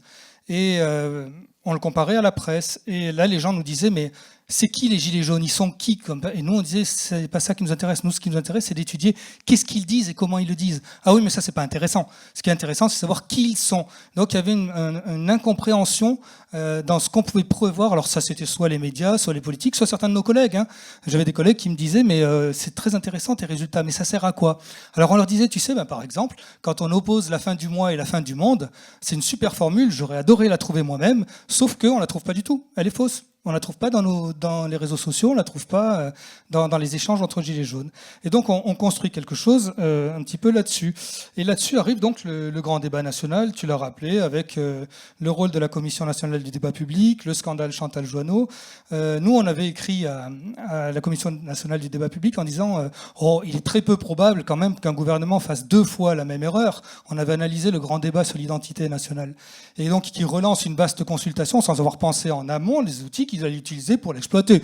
Mais bon, si par hasard ça se présente un petit peu comme ça, on sait faire. On a des technologies qui permettent d'analyser des bases de données textuelles massives. Et donc la CNDP avait noté le truc, et puis pataquès, salaire de Chantal Joanneau, le gouvernement récupère le grand débat, et donc les Gilets jaunes nous contactent avec Triangle, avec l'Institut des systèmes complexes, en nous disant clairement, écoutez, nous on n'a pas un rond, mais si ça vous intéresse, on vous donne les données. Alors on se réunit, on dit bah ouais, banco, on prend les données et on regarde comment on peut travailler ensemble, commencer une articulation entre chercheurs et Gilets jaunes. Et donc ils nous donnent les données, ils nous disent oh, ça serait bien si on avait les résultats dans 3 jours.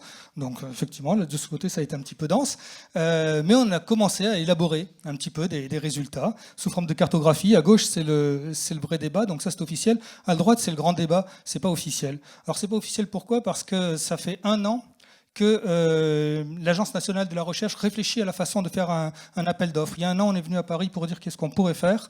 Et depuis 1 an, ils réfléchissent. Est-ce qu'on va faire un appel d'offres ? Tiens, vous voulez un scoop ce matin, là, ça date de ce matin. L'Agence nationale de la recherche vient de débloquer 3 millions d'euros sur le coronavirus. Là, il n'aura pas fallu 1 an. Hein, ça allait très très vite. Là, pour les histoires de grand débat national, on ne sait pas encore s'il va y avoir un appel d'offres là-dessus. Bref, donc ce qu'ils nous demandaient, nous, c'était finalement... Qu'est-ce que c'était ce débat ? Qu'est-ce que ça questionne ? On l'approfondira sans doute en atelier, mais certains le voyaient comme une fin. Hein, le gouvernement voyait le grand débat national comme une fin de processus, alors que les Gilets jaunes le voyaient clairement comme une étape pour aller vers autre chose. Donc il fallait que les données qu'on fournirait puissent servir à construire autre chose. Ça, c'est l'une des grandes différences. Et puis, tu as dit les différences de forme. Et puis, Vincent y reviendra sans doute. Donc, effectivement, dernière chose, il s'agissait pour nous de promouvoir la recherche publique. Et quand je dis promouvoir la recherche publique, j'englobe tout ce qui a été dit ce matin et tout à l'heure sur le logiciel libre. Hein. On travaille aussi sous licence GNU-GPL. Donc on produit les logiciels que vous voyez qui ont produit ça sont des logiciels libres. Et donc dans l'idée de notre participation à cette opération, c'était aussi promouvoir la recherche publique et le logiciel libre pour traiter notamment des données textuelles massives. Et en fait, on voit que ces analyses de données publiques et libres, ce n'est pas ça qui est retenu par un gouvernement à partir du moment où on a affaire à une consultation et qu'on est allé chercher des officines privées qui n'ont pas les moyens technologiques, les moyens avancés de recherche qu'on peut avoir dans les universités, mais qui là par contre ont pu récolter quand même des mannes financières assez considérables. Voilà en quelques mots ce que je pourrais dire. Bravo, merci. Donc, maintenant, Vincent, si tu peux nous partager, revenir un peu dans le prolongement de cette expérience d'analyse et de recherche-intervention, donc avec une autre équipe de recherche, hein, l'équipe Triangle à Lyon. Est-ce que tu peux revenir sur votre expérience ? Alors, j'en profite juste pour rebondir sur ce que vient de dire Pascal, à savoir que on était tous les deux à une journée avec Louis et Igor, une journée à Sciences Po sur le grand débat. Et on a appris que malgré la manne financière dont tu parlais, les grandes sociétés avec leurs grands moyens d'intelligence artificielle, etc., ça n'a servi strictement à rien. C'est Pascal Perrineau qui l'a dit, donc Pascal Perrineau qui était chargé du grand débat, qui était garant et qui a dit effectivement non, on n'a pas exploité le quart du dixième de ce qui était disponible, malgré toutes ces technologies. Oui, alors je reviens... La synthèse a été faite sur un quart des données. Ouais. Et donc je reviens un peu pour situer la position depuis laquelle on parle au laboratoire Triangle. Donc c'est un laboratoire de sciences politiques où il y avait déjà des doctorants qui étaient intéressés par ce qui se passait sur les ronds-points et qui avaient fait des enquêtes de terrain. Et quand on a vu que des gilets jaunes s'emparaient de l'outil du gouvernement pour en faire autre chose, on s'est dit, voilà, c'est ce que vous disiez sur la question des usages. Enfin, moi, je pense qu'on ne peut pas décrier l'outil de cap collectif de manière unilatérale. C'est-à-dire que si on l'utilise d'une certaine manière, on peut produire quelque chose de très intéressant. Et donc, nous, on y a vu non seulement effectivement l'occasion d'entrer dans les coulisses du grand débat, c'est-à-dire de voir comment fonctionnait l'outil, comment il fonctionnerait différemment, et du coup aussi de saisir, alors non pas qui sont les gilets jaunes comme disait Pascal, mais ce qu'ils disent.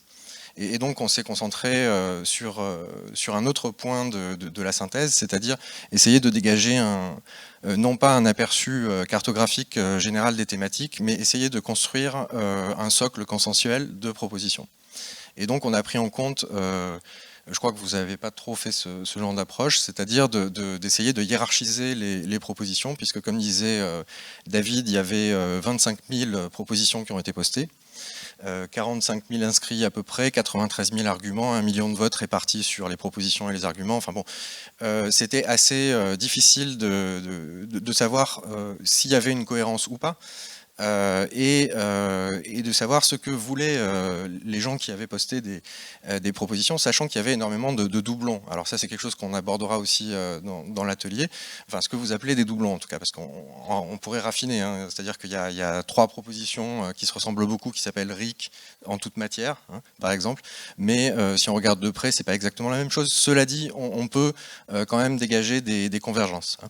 Donc on s'est effectivement attaché à essayer de dégager un socle programmatique, parce que pour nous c'était un outil effectivement d'intelligence collective, et en dialogue, et c'était aussi un effort de sciences participatives en quelque sorte, en dialogue avec l'équipe du vrai débat, il s'est agi d'essayer de faire une synthèse en très peu de temps pour dire voilà ce que le mouvement signifie en termes de programme politique. Et notre travail, ça a été de regrouper les propositions en 4 grandes familles. Et en gros, en classant les propositions par vote selon 2 ou 3 critères, on a dégagé un corpus d'1 millier de propositions, alors qu'au départ, la commande était un peu plus dans le format journalistique, c'est-à-dire que vous vouliez quelque chose qui soit... ouais, vous vouliez quelque chose qui soit... Et donc l'idée de laquelle on a discuté collégialement avec les collègues et avec vous, c'était d'essayer de restituer au contraire la complexité de ce qui s'exprimait. Et là, je reviens un peu sur ce que tu disais que c'était le plus grand sondage jamais fait, mais pour nous c'était carrément autre chose, c'est-à-dire beaucoup plus qu'un sondage, vraiment un lieu de construction collective. C'est-à-dire que vous attendiez des propositions de loi, mais il y a eu beaucoup plus que ça. Il y a eu des récits de vie, il y a eu des propositions d'action locale, enfin tout un tas de choses. Après, il y avait le degré d'urgence après. Par rapport à vous, entre guillemets, où c'est votre travail de chercher, de comprendre, d'analyser. Nous, il y avait ce qu'on voulait, c'était de la vitesse, parce qu'il y avait un vrai degré d'urgence, c'est-à-dire qu'il y avait des gens qui étaient dans la rue, il y avait des gens qui défilaient tous les jours, on en est encore là, il y a des gens qui crevaient de faim, et l'objectif était d'essayer d'arriver à sortir quelque chose rapidement pour essayer d'avancer là-dessus, quoi. C'est vraiment... de contrecarrer un petit peu la synthèse programmée par Macron, et donc de vous inscrire dans un calendrier médiatique. Et nous, on essayait de vous dire attention à ne pas réduire ce qui s'exprime dans votre plateforme, c'est beaucoup plus riche que ça, et ça peut donner lieu. Et d'ailleurs, vous aviez annoncé qu'il y aurait des assemblées, comme disait Pascal, c'est-à-dire que c'était pas juste une consultation qui venait légitimer a posteriori une politique déjà préétablie, mais au contraire quelque chose qui était censé être rediscuté par la suite, quoi. Et donc voilà, on a essayé de regrouper les propositions, et ça a donné lieu effectivement à 8 assemblées délibératives, etc. Et il y a une synthèse donc qui a été publiée en ligne, et ça a servi aussi un petit peu de manifeste que vous avez. En fait, on expliquera après. Juste, je confirme que c'était très riche le vrai débat, puisqu'on a utilisé vos données dans Culturic. On a récolté plus de 8000 avis sur le RIC grâce à vos travaux, qu'on a traité en intelligence collective pendant 5 mois, 3 ateliers par semaine, 4 heures, pour traiter peut-être ce que d'autres auraient pu faire avec l'intelligence collective, mais avec l'intelligence artificielle, mais on l'a fait en intelligence collective. Voilà, et on a sorti 48 grands principes attendus, qui sont soumis à un sondage national. on va pouvoir passer à la dernière intervention. Alors, on n'a pas eu l'occasion d'échanger avant, mais si tu veux te présenter. Bonjour, donc Florence, je suis webmaster du site Gilets jaunes Coordination, un site historique du mouvement Gilets jaunes. Et aujourd'hui, en 5 minutes, je vais essayer de présenter les 2 problèmes principaux que ce site tend à répondre dans un but d'organisation. Donc, défonçage de portes ouvertes, les Gilets jaunes ne sont pas des casseurs. Je pense que tout le monde l'a compris, en fait, depuis le temps. Mais un problème majeur reste, celui de l'influence des médias sur l'opinion. Mais surtout, plus précisément, le problème de l'influence importante qu'ont les premiers résultats des moteurs de recherche. On parle beaucoup de Facebook, des réseaux sociaux, des médias, mais on oublie quand même un aspect très influent sur l'opinion qui est ces moteurs de recherche et l'importance qu'ont les premiers résultats sur ce que l'on pense. Et pourtant, leur impact a un effet assez fascinant. Pour le contexte, je suis web designer, développeur, technicienne en optimisation pour les moteurs de recherche. Je suis pleinement investie dans les civic tech, notamment pour les monnaies locales, l'instauration du RIC et la vérification collaborative de l'information. CaptainFact.io, un site et une association pour lutter contre la désinformation de façon démocratique grâce à l'intelligence collective. Donc naturellement, quand on surveille la désinformation et les premiers résultats des moteurs, concernant les questions les plus fréquemment posées sur un sujet, on s'en inquiète, surtout quand ce sont principalement les sites des grands médias qui s'approprient très rapidement les premières pages de résultats. Si bien que pendant longtemps, la question la plus posée, comme comment rejoindre Gilets jaunes, renvoyait sur du contenu décrédibilisant et désengageant au sujet des Gilets jaunes, ce qui est extrêmement dévastateur en termes d'organisation et de mobilisation des personnes. C'est comme si, quand on tapait votre nom sur Google, on trouvait en première page des photos compromettantes de vous, en fait, en boîte de nuit. Voilà, ce genre de problème que l'on résout par la stratégie. Donc une stratégie pour les moteurs de recherche à ne pas ignorer. C'est important. Ce problème s'applique aussi à des sujets très locaux, comme initiative RIC dans le Jura, des mots-clés qui peuvent être tapés. Les premiers résultats sont souvent des articles médiatiques qui informent superficiellement. Leur but n'est pas de faire de la promo, évidemment. Enfin, ça dépend pour qui. Pire, quand les médias décrédibilisent un sujet ou font de la désinformation, intentionnellement ou pas, peu importe, ce n'est pas le but d'attaquer les médias, je suis sûre qu'ils font tout ce qu'ils peuvent. Mais face à eux, quels moyens les militants gilets jaunes ou autres ont? Qu'est-ce qu'ils ont pour riposter et faire porter leur information dans les premiers résultats des moteurs? C'est un sujet sur lequel travaille Gilets jaunes Coordination en offrant une plateforme de publication, un outil de publication d'articles. Un autre sujet qui a été abordé et qui me tient particulièrement à cœur et pour lequel Ah oui ? Une minute ? Ça va, une minute. C'est la cybersurveillance. C'est un tout autre problème, l'effet de la cybersurveillance sur l'engagement militant. Un problème subtil, silencieux, difficile à mesurer, mais qu'elle soit fictive ou réelle, cette cybersurveillance, la seule idée de la cybersurveillance a un grand pouvoir dissuasif et représente une entrave conséquente à l'organisation numérique. Cette crainte pousse à la prudence, à la méfiance et à l'inaction, à l'homogénéisation de la pensée. Hélas, c'est difficile de se passer des canaux numériques pour la communication. Donc, on ne peut pas, parce qu'on se sent surveillé, arrêter de les utiliser. Ils sont trop efficaces. Des solutions restent à inventer pour rendre davantage de liberté d'expression sur les canaux de communication fréquentés et donc surveillés. Et pour cela, Gilets jaunes Coordination expérimente un hack qui permet justement de s'exprimer sur les canaux habituels, efficaces, sans que le contenu des communications puisse être surveillé. Donc je n'organise pas d'atelier par la suite, mais je serai heureuse, c'est justement pour être à disposition en fait, pour discuter et collaborer avec d'autres projets. Voilà. Merci beaucoup. Et merci beaucoup à toutes et tous d'avoir tenu ce timing assez serré, qui évidemment a un côté un peu frustrant, mais comme on le rappelle une nouvelle fois, pourra donner lieu à prolongation d'atelier. Mais la bonne nouvelle de ce timing un petit peu serré, c'est que ça nous laisse un peu de temps pour prendre 3 ou 4 questions. Bonjour. Donc moi j'avais participé dans le cadre du vrai débat au dépouillement donc, des assemblées. Et en fait, ce qu'on avait compris à l'époque, donc c'était pour faire la synthèse, on avait compris à l'époque que ça allait continuer à vivre, et en fait, ça n'a pas continué à vivre, et on n'a pas eu d'explication. Et en fait, on était resté très frustrés parce qu'on y avait passé notamment un week-end à Nanterre, à Gennevilliers, et on n'a pas compris ce qui s'était passé ensuite. Et je suis content de vous voir là parce que j'aimerais bien justement savoir ce qui s'est passé derrière. Alors, pour essayer de donner l'explication... Tu veux y répondre, Greg? Hein? Non?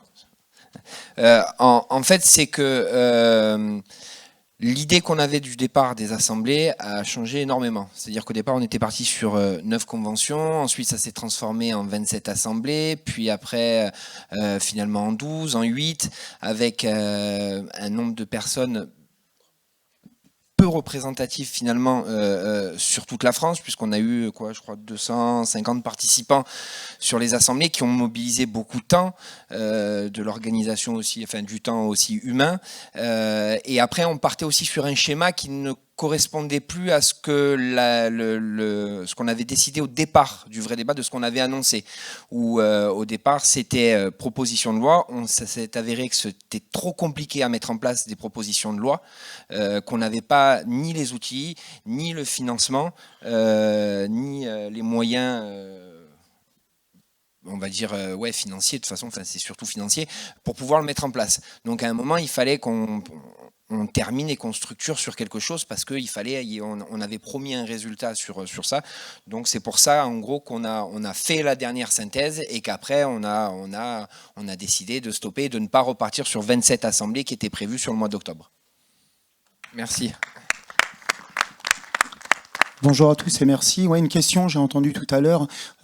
Donc, a priori, pour nos concitoyens, il y aurait 73%, plus ou moins 10%, qui seraient pour le RIC. Comment vous validez le résultat pour pouvoir derrière déclencher le consensus parmi les 45 a priori proposés qui ferait consensus? Voilà, tout simplement. Le sondage, c'est un sondage IFOP, 73%. Et plus ou moins 10%, parce que suivant la forme du RIC, si c'est constitutionnel, révocatoire, c'est plutôt 83 ou 63%. Mais ça, c'est un sondage. Et c'est d'ailleurs une très très bonne question sur laquelle on travaille, arriver à légitimer cette réponse-là, puisque nous, on a fait ce constat-là, on est parti sur un constat très favorable de l'opinion publique, et on s'est dit, mais comment aller chercher sa représentativité réelle? C'est pour ça qu'on a étudié 8000 avis qui sont des vraies doléances posées sur le vrai débat. On a étudié, je crois aussi, quasiment 4000 ou 5000 avis qui sont sur celles de Parlement et citoyens. C'est des données recueillies qu'on a traitées en intelligence collective et on a sorti 48 grands principes. Et aujourd'hui, on en est là on ne sait pas comment faire connaître nationalement cette consultation-là pour avoir un vrai retour, du coup, représentatif. Mais la question, je ne peux pas vous répondre. Rendez-vous quand on aura réussi à la faire voter par tous les Français, quand on aura les moyens médiatiques de la faire connaître, etc. etc. Et c'est pour ça qu'on est là. Voilà, je vais rebondir sur ce qu'a dit Michael. En fait, c'est que le problème du RIC, donc ça fait 40 ans qu'il est mis en avant, qu'il est défendu en France, et 250 ans qu'il existe dans la théorie politique. Le seul problème, c'est que on a les Gilets jaunes là, qui ont mis l'accent, on va dire un phare médiatique sur ce sujet-là, mais il faut être honnête aussi, ça fait maintenant 8 à 9 mois qu'il a disparu des radars médiatiques, et aujourd'hui, nous n'en parlons plus. Donc, aucun moyen de savoir effectivement s'il y a 70, 80, 90% de gens qui veulent le RIC. Quel RIC d'ailleurs? Si on me donne mon avis, moi le RIC révocatoire est le plus important, et d'autres, ça va être le RIC législatif, le RIC constituant, bref. Donc on n'est pas déjà d'accord sur ce qu'est le RIC. Mais en plus, comme les médias ont fait leur boulot, c'est-à-dire qu'ils ont fait de l'émotionnel, du sensationnel, ils ont mis en avant quelque chose qu'ils ont sali, et bien dans l'esprit de beaucoup de gens, le RIC aujourd'hui est soit d'extrême droite, soit, je sais pas moi, la porte ouverte aux 7 plaies d'Égypte ou ce qu'on veut. Et le problème, c'est que ça fait 40 ans que des militants travaillent dessus. Moi, ça fait personnellement 10 ans que je travaille dessus. On a eu une fenêtre de tir pendant 3 mois, et désormais, maintenant, cette fenêtre s'est fermée, et elle s'est fermée, j'espère, pour pas longtemps. vous êtes là pour faire en sorte que ce ne soit pas pour longtemps. Le problème, c'est qu'aujourd'hui, il y a eu un travail de sape, un travail de vraiment violent qui a été fait dans l'esprit des gens. Et aujourd'hui, moi, j'avais pensé qu'on avait gagné du temps, et malheureusement, je constate depuis 6 mois qu'en fait, nous avons reculé d'au moins 15 ans. Et donc, bien, charge à nous maintenant de récupérer, enfin, médiatiquement en tous les cas, ce sujet. Je peux compléter la question ? Bien sûr. Mais justement, il y a beaucoup, entre guillemets, d'opposants politiques aujourd'hui qui ont mis en avant le RIC. Il y avait déjà en fait des partis politiques qui parlaient du RIC dans leur programme.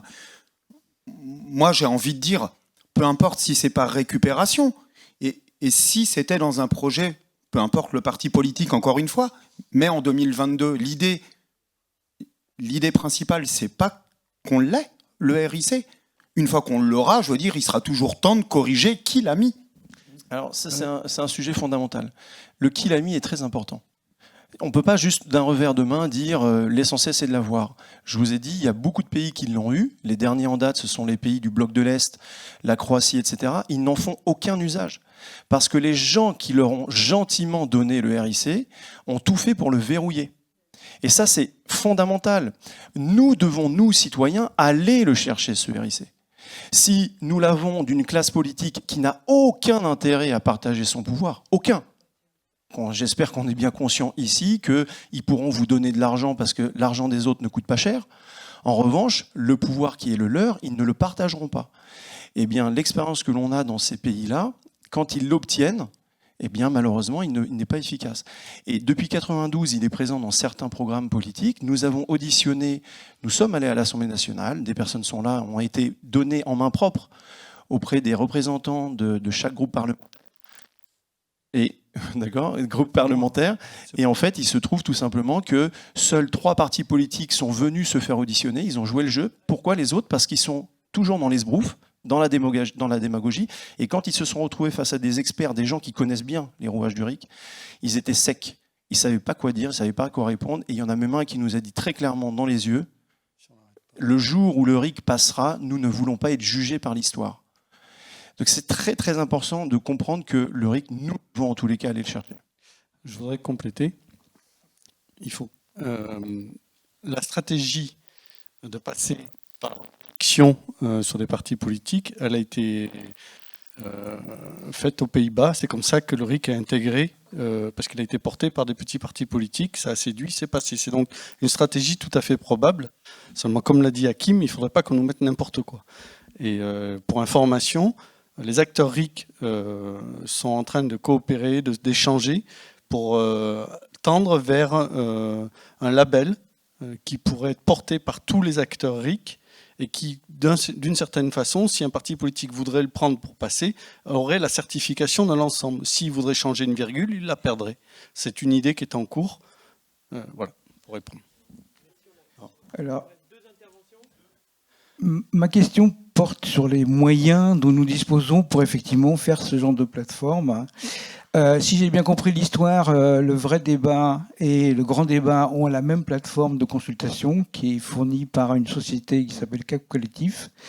Cap Collectif a quasiment donné au vrai débat cette plateforme. Elle a vendu au gouvernement. Bon, voilà. Et on n'est pas dans les logiciels libres, là, du coup. Ma question porte, est-ce que nous avons les moyens, est-ce que Framasoft a les moyens de faire une consultation, de faire une plateforme de consultation citoyenne en logiciel libre ? Merci. La réponse, pour la faire courte, est non, on n'en a pas les moyens.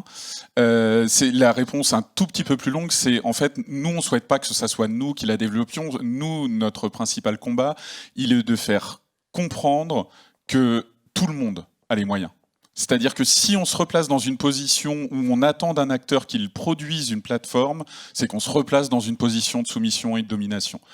Donc nous, ce qu'on explique, c'est que le logiciel libre, c'est pour tout le monde. Alors oui, évidemment, je me doute bien que dans la pièce, il n'y a pas beaucoup de développeurs ou de développeuses, mais il peut y en avoir.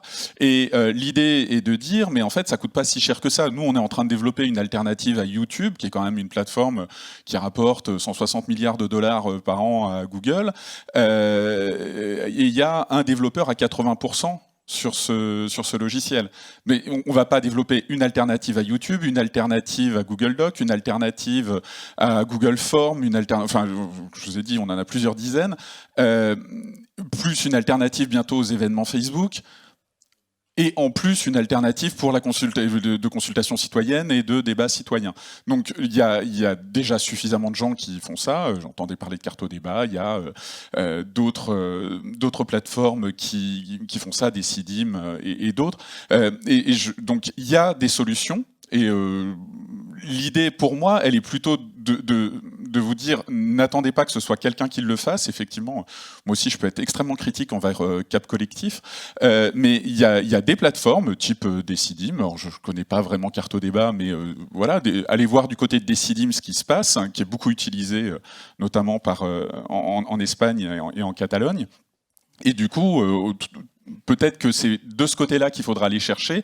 Et trouvons dans le mouvement des Gilets jaunes des gens qui sont capables d'opérer cette plateforme, de façon à ce que vous gardiez la maîtrise. Moi, ce qui m'intéresse vraiment, c'était le côté marxiste tout à l'heure, c'est-à-dire il faut avoir la propriété de ces moyens de production, sinon ça ne marchera jamais, et donc ne la déléguez pas, et gardez-la, et utilisez le logiciel libre pour ça.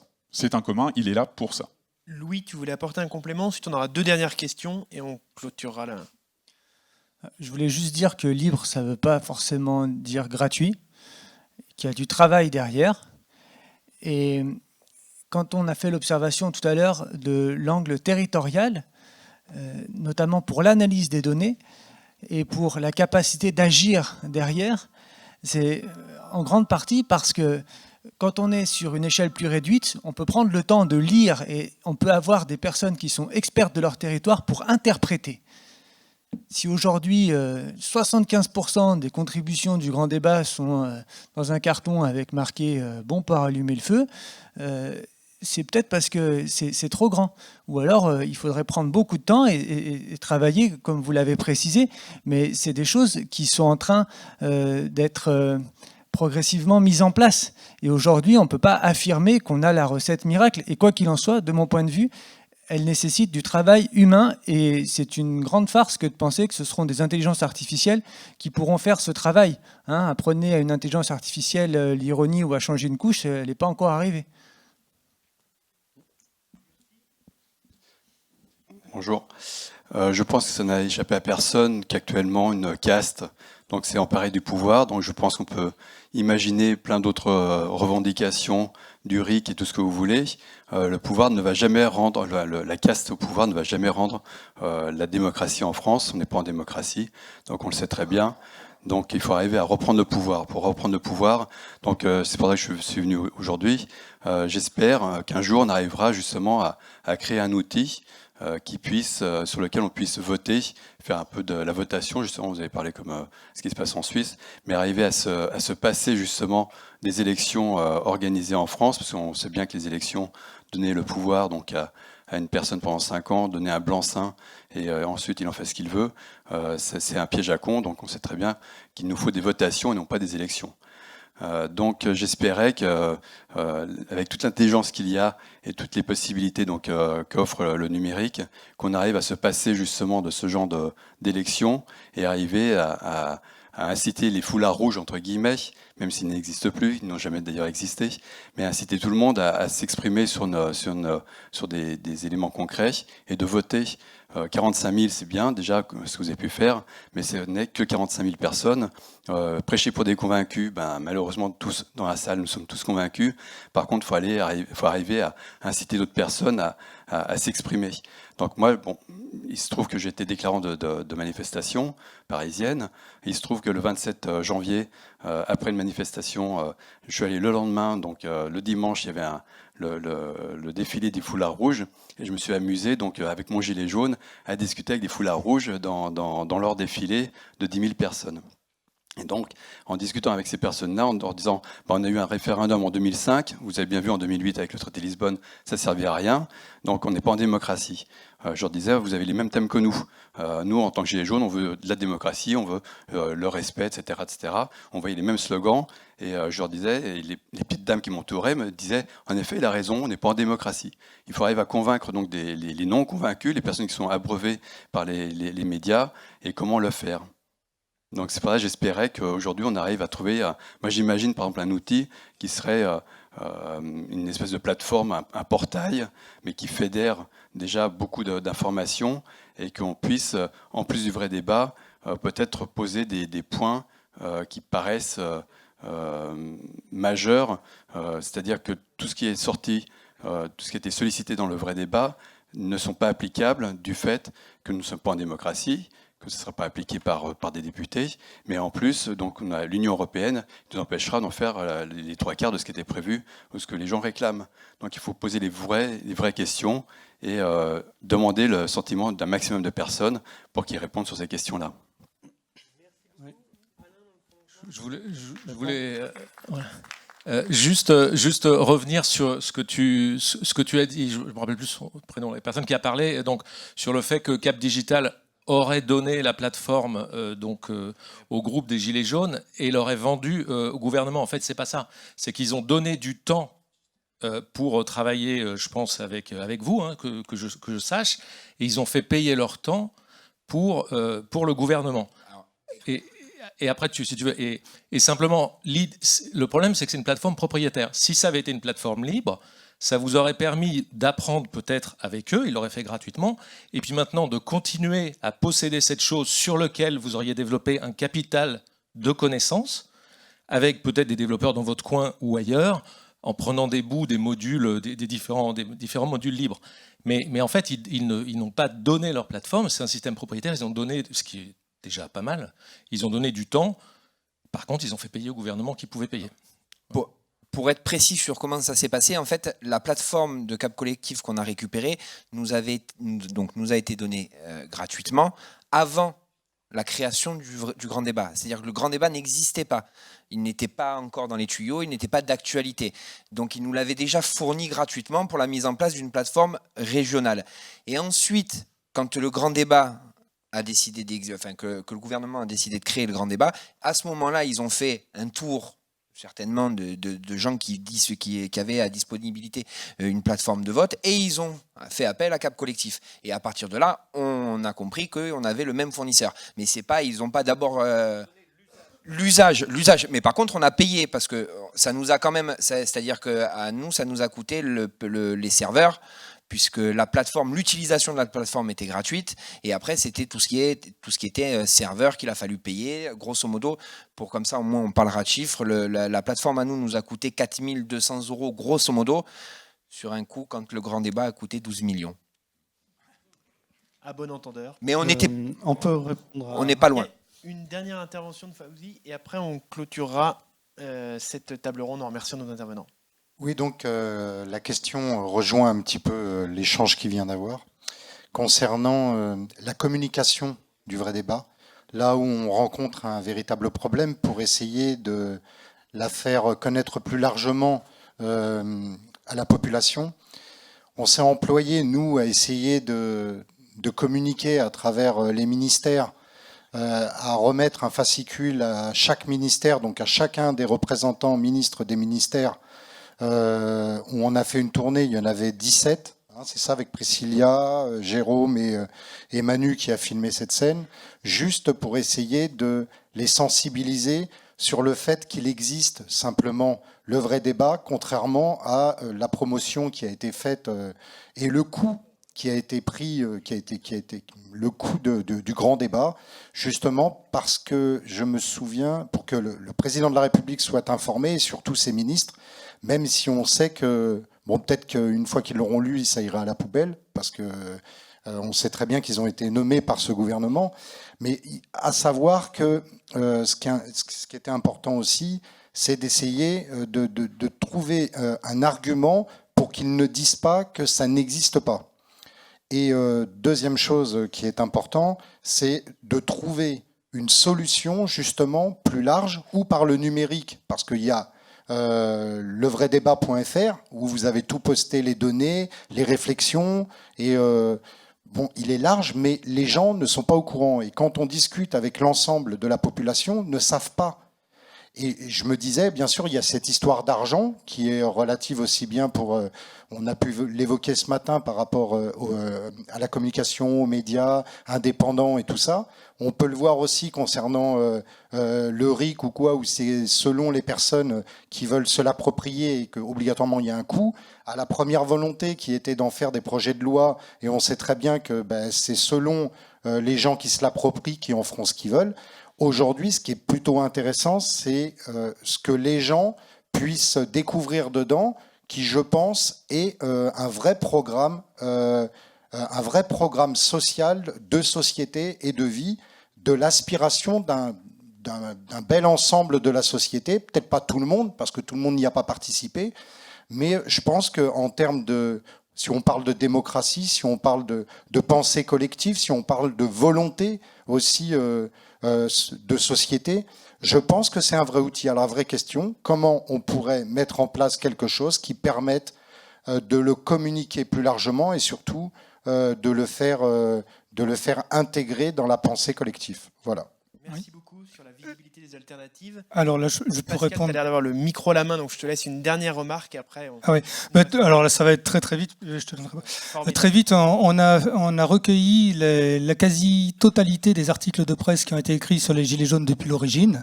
Ça fait à peu près 117 000 articles de presse en France.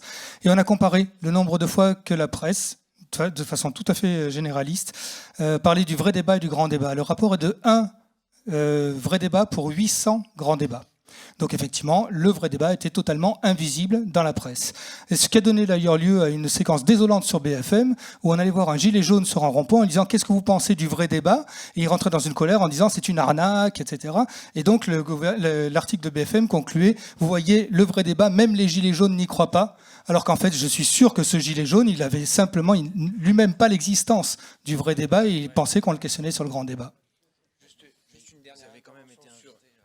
Juste pour finir, quand ils sont au courant, c'est qu'il y a des ateliers après pour. Ouais, juste, mais juste c'est important parce que ça en découle. On a envoyé un courrier aux 36 000 communes pour donner l'information du vrai débat, pour les orienter à venir participer au vrai débat, ouvrir des accès de salles pour justement éviter la fameuse fracture numérique qui a été un petit peu parlé ce matin, parce qu'on avait mis en place un cahier du citoyen pour que les gens qui ne veulent pas participer sur Internet puissent le faire. Et ensuite, on a été aussi invités par les garants du grand débat, qui nous ont sollicités, qui nous ont invités, qui nous ont fait monter sur Paris, avec dans le seul objectif de récupérer nos données. Donc ils sont au courant.